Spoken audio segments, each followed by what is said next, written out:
All right, finally, the extra credit question from the midterm. Truth tables. You're asked to figure out this mess right here. It's a mess. It says if something, there's something in parentheses right here, then something else.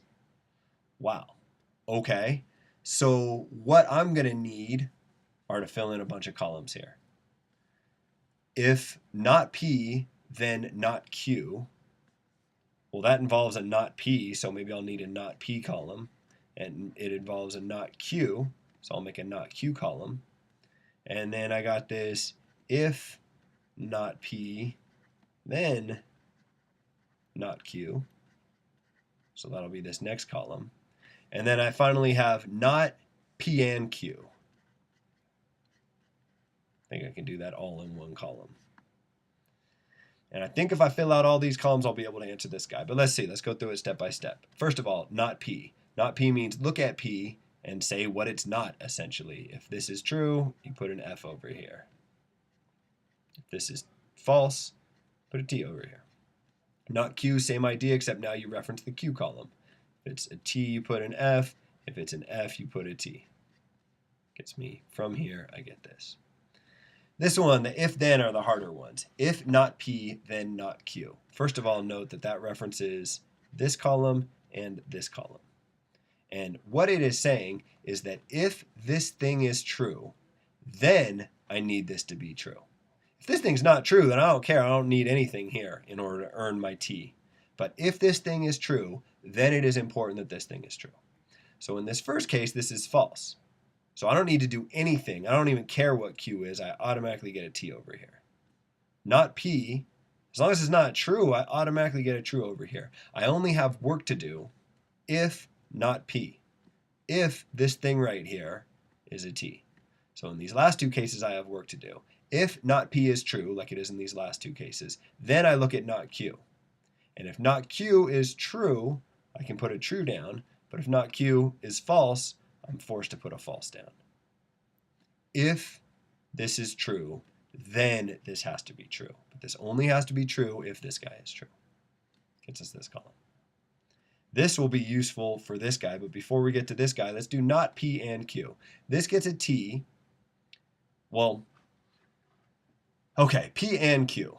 P and Q would be T if P was T and Q was T. But this is not that, so you want to put down the exact opposite. So P and Q is saying P and Q is true if P is true and Q is true. In this first case, P is Q and Q is true. So P and Q is true. So not true would give me a false. Probably could have done that in two columns. In fact, for your purposes, I'm going to do that in two columns.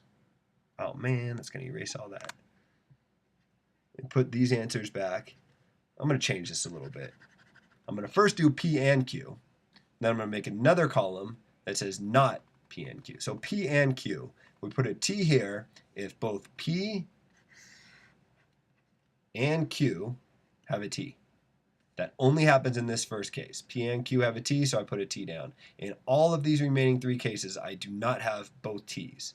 I have an F here, an F here, and an F in both of them here. So I get F, F, F. Now I have this column, P and Q. So I can create another column. How about out here at the end? That is not that.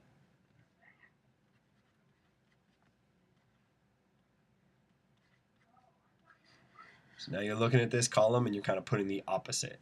This is a T, I'll put an F here. This is an F, I'll put a T here. We get this. The advantage of splitting that up into two is it makes it a little bit more straightforward to do. When I did it, I just made this, put this column here. It's easy to explain it if I have two separate columns. Anyways, if you have all that information, you can answer the final question. The final question says, if not P, then not Q. We already got that. That's this column. If this thing right here is true, then this thing right here has to be true. So in the case that this thing right here is true, I have work to do. If this thing is not true, I don't have any work to do. This thing is false, I automatically get a true here. But in the case that this thing is true, which is true in these three cases, Then what I do is I come over here. And if I see a T, I put down a T. If I see an F, I put down an F. I see an F, put down an F. I see a T, I put down a T. So what I get for my final answer for the if not P, then not Q, then not P and Q would be this right here. I gave people a lot of partial credit on this. If you did anything close to this, if you started figuring out the not P's and not Q's, I gave you some credit. But this was kind of the idea that I was going for. This is, if you spend a lot of time working on truth tables, then maybe you can follow through this. But it's a little bit absurd. It's beyond what we should be doing in this class. But that is the end of this midterm.